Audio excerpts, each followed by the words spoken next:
In today's video, I'm going to teach you how to set up your Google Calendar for productivity. 2025.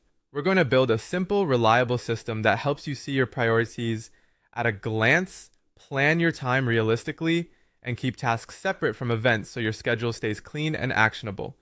First, open your browser and go to Google Calendar. If you're not already signed in, log into your account. Take a quick look at the left sidebar. You'll see your primary calendar and a section for other calendars. This is where we'll organize your life into clear buckets so your day isn't just a wall of blue. Next, create productivity-based calendars. Instead of cramming everything into one calendar, make separate calendars for the types of work you do.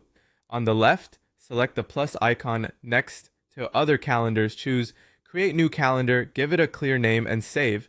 Think of each calendar as a lane on your highway. This keeps deep work from getting buried under meetings and personal to-dos.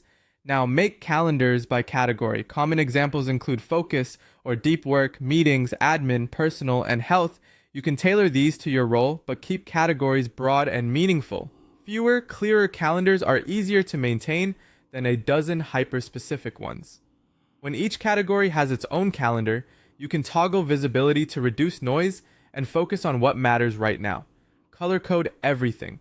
Assign a distinct intuitive color to each calendar, like green for health, red for meetings, blue for focus. Keep it consistent across devices so your brain instantly recognizes what it's looking at.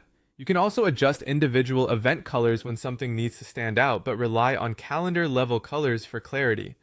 Set the time based on your plan or schedule. Use time blocking to reserve space for the work that moves the needle. Drag to block realistic durations, add buffers between meetings, and rate limit your day so it's doable. If something repeats, like weekly planning or workouts, make it a recurring event. Align events with your working hours and energy peaks, and don't be afraid to protect focus time by marking it as busy. Finally, use tasks for to-dos, not events. Events are commitments tied to a specific time. Tasks are action items you can do within a window. Open the Tasks panel on the right, add tasks with due dates, and create subtasks if needed. Tasks will appear on your calendar without clogging your schedule, and you can check them off as you go.